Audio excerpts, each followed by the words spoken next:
Сөзсүз түрдө эне тилибизди билишибиз керек. Анан сөзсүз түрдө орус тилин, анан англис тилин билишибиз керек. Ушундай саясат жүргүзүп атабыз. Өкмөт башчы Мухамбеткалы Абылгазиев жумушчу сапарынын алкагында алгач Жалал Абад облусундагы 2 мектептин абалы менен таанышты. Андан соң тийиштүү мамлекеттик органдарга мектептин жаңы имаратынын курулушун баштоо мүмкүндүгүн карап чыгууну тапшырды.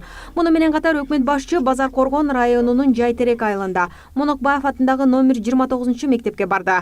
Мугалимдер менен болгон жолугушууда Мухамбеткалы Абылгазиев окуучуларды, ата-энелерди өз мекенин сүйгөн мекенчил жана анын өнүгүүсүнө өз салымын кошууга умтулган эмгекчил катары тарбиялоо үчүн балдардын окуусуна өзгөчө көңүл бурууга чакырды. Өкмөт башчы белгилегендей, аймактарды өнүктүрүү боюнча өкмөттүк программанын алкагында социалдык мүнөздөгү маселелерге өзгөчө маани берилет.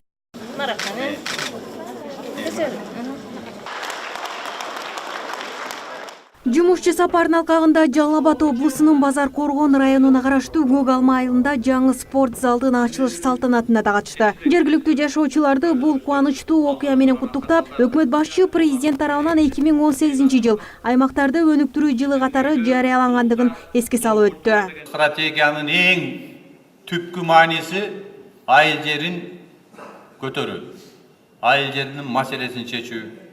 Ушунун баарын түшүнгөн үчүн ушу Сооронбай Шарипович айыл жерин көтөрөлү деп, мынакей өзүнүн указы менен, жарлыгы менен кабыл алып, айыл жериндеги болгон көйгөйлүү маселелердин баарын ошого камтып, мыйзамдарга өзгөртүү кийрүү боюнча, каражаттарды айыл жерине жиберүү боюнча, жөнөтүү боюнча, анан ошол жерде сөзсүз түрдө ушу жумуш ордун түзүп, анан айыл жерине жанагы чет жакта жүргөн чоң шаарларыбыз Бишкек менен Ош шаарында жүргөн жаштарыбыз ошо айыл жерине кайра кайтып келе турган шартты түзөлү деген саясат жүрүп атат. Ошондой эле өкмөт башчы жаан-чачын мезгилде машиналардын каттоосуна олуттуу тоскоол келтирген Каба жана Жайтерек айылдарын байланыштырган жолдун абалын көрүп чыкты. Транспорт жана жолдор министри Жамшитбек Калилов премьер-министрге аталган жол тилкесинде шагыл төшөө иштери жүргүзүлгөндүгүн маалымдады. Бирок бийик тоолуу аймактагы аба ырайынын катаал шарттарына жараша жолдун абалы канааттандырарлык эмес бойдон калууда. Жолдун абалы менен таанышууда Мухамбеткалы Абылгазиев Жайтерек айылынын тургундары менен маектешти. Анда жашоочулар өкмөт башчыга кайрылып, унаа жолунун абалына көңүл бурулушун өтүндү.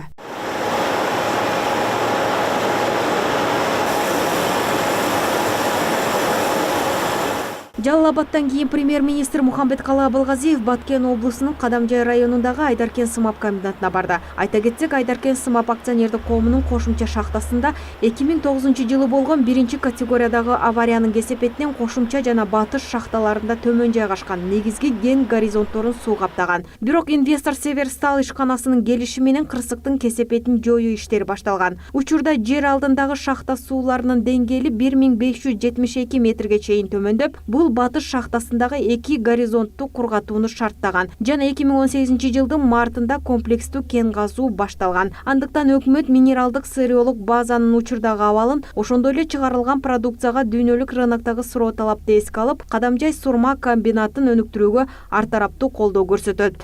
Айылыбыз, региондорубуз күчтүү болсо, анан кийин мамлекетибиз күчтүү болот да. Ошон үчүн биз болмок окшогон комбинаттарды иштеткенге жардам бериш керек. Ар кандай сөздөрдү угам, бул комбинат минтип атат, туура эмес иштеп атат. Менин оюм боюнча кандай болсо да иштеген кишилерди колдошубуз керек. Анан өкмөтүбүз ушу президентибиздин берген жүргүзгөн саясатын колдоп, өндүрүштөн баштайлы деп атабыз. Мына азыр канча деген ачылып атат, азыр акырындан келе атабыз. Мектептер салынып атат, бала бакчалар салынып атат, жолдор салынып атат, таза суу жүрүп атат. Бирок ошонун баары качан болот? Өндүрүш болуп, өндүрүш бюджетке акча төлөгөндө. Эмгекти сүйгөн, жанагы шахтада жүрүп иштеп, ден соолугуна зыян болсо да мен эмгек менен үй бүлөмдү багамдап аткан кишини колдошубуз керек. Бир жумушчу орду болсо дагы ушу өкмөтүбүз, биздин мамлекет ошону колдойбуз. Иш сапардын соңунда Мухамбеткалы Абылгазиев Ош облусунун Кең Сай конушунда аялдардын жана эркектердин кийимдерин тигүү боюнча текстилдик тигүү фабрикасында болду.